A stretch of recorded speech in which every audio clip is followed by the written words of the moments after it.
Yeah, Rebecca, right now we have a chopper right over your area, and we are seeing dozens of police officers line up in a line, many of them the motorcade here that's going to be escorting Officer Arellano's body to its next place. You were talking to us just moments ago about that. Can you explain to us what's going to happen next here for those of us who are just joining, and what's going to happen with this procession, which is normal and obviously done when an officer dies or passes in the line of duty? Yeah, and you can also see right now, you see officers walking. Those are some of the younger officers. You can see the ones that are in t-shirts, they're recruits. So they bring the recruit class out here. They also have officers that are probably just out of training in what's called Little T, some of the younger officers, and they bring them out here as well. And then you have officers, you see some nurses, you see people that are used to dealing, first responders with officers. You can see right now, it looks like it's possibly the officer's family maybe coming out. You see what looks like some civilians. And typically what happens is everybody gathers. Once the body is brought out, they salute, including the doctors and officers, first responders, if there's any firefighters out here, officers even from other departments, and they line up, they salute, then they escort the body in a motorcade led by the Dallas Motorcycle Unit. My understanding is they're going to be leaving from here. They're going to drive down Colorado, and from Colorado they will go down 35 and then on to the medical examiner's office. And so that is my understanding of what is going to happen with this motorcade, and then he will be at the medical examiner's office for quite some time until they're able to process his body. And what you said, Rebecca, just talking about family, one of the moments in Chief Garcia's press conference that I think really struck me and probably struck a lot of others if they were watching it. They did explain that Officer Arellano had an infant son. A young infant son, a girlfriend, and also a brother on the Dallas police force. Mm-hmm. So the gravity of all of this, you just start to try and digest it, and it's very hard because not only is a family losing a father, a family's losing a brother, and also a son too. And I think that's just kind of the thing that stuck with me watching all of this. And I know that many of the people that are in the department, this hits so much harder when there's somebody else in the department that's losing a brother, and not just your own brother in blue, but someone whose familial brother is gone. What was that, that situation there in the press conference? I mean, the mood, it just felt so sad and so hard to be there and listen to the chief talk about it.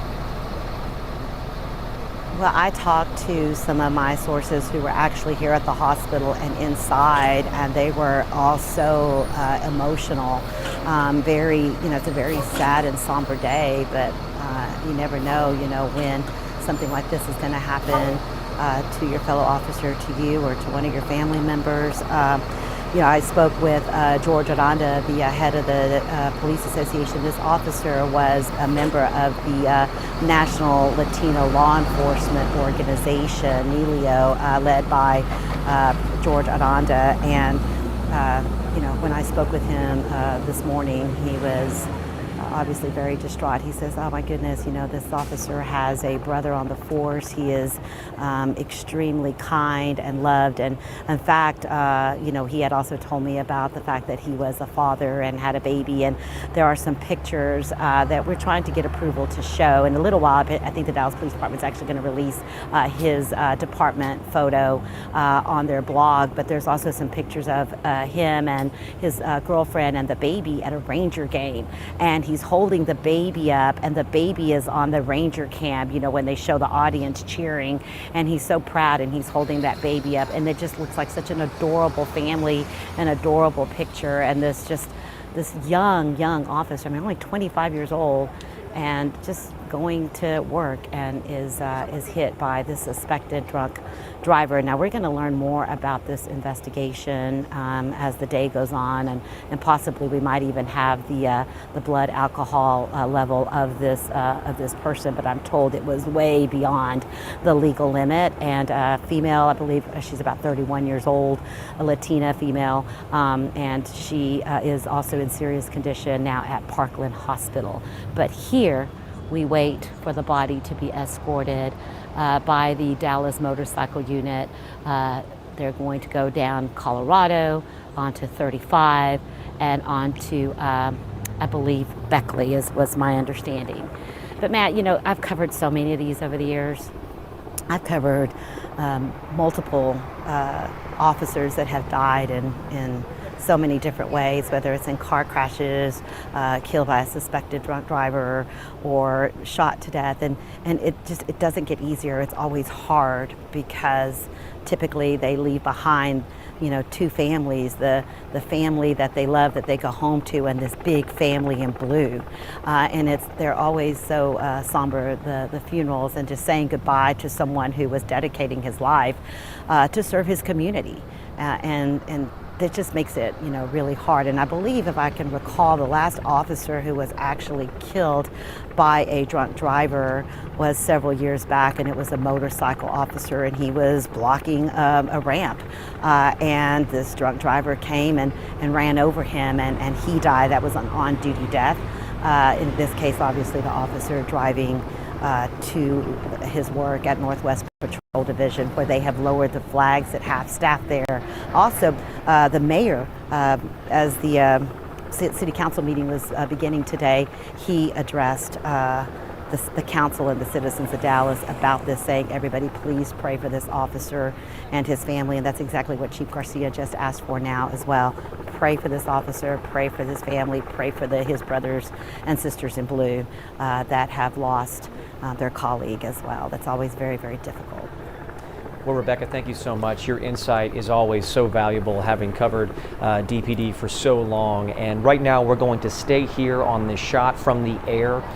We are awaiting Officer Jacob Arellano's body to be transported to the funeral home, or to the medical examiner's office, excuse me, as Rebecca Lopez just explained. So stick with us. We're going to have much more on this investigation into Officer Arellano's death, some things to hit on. There is a woman who is in the hospital. She is a suspected drunk driver that ran into Officer Arellano, but we're obviously waiting for charges to be brought forth. She hasn't been charged just yet. Officer Arellano, in his 20s, leaving behind an infant son and his girlfriend, as well as a brother who is also an officer for Dallas PD. We'll have much more information on this story later on at 4, 5, and 6, even 10 p.m. tonight, but we're going to leave it right here on these images. You can continue watching as Officer Arellano's body is wheeled out right now.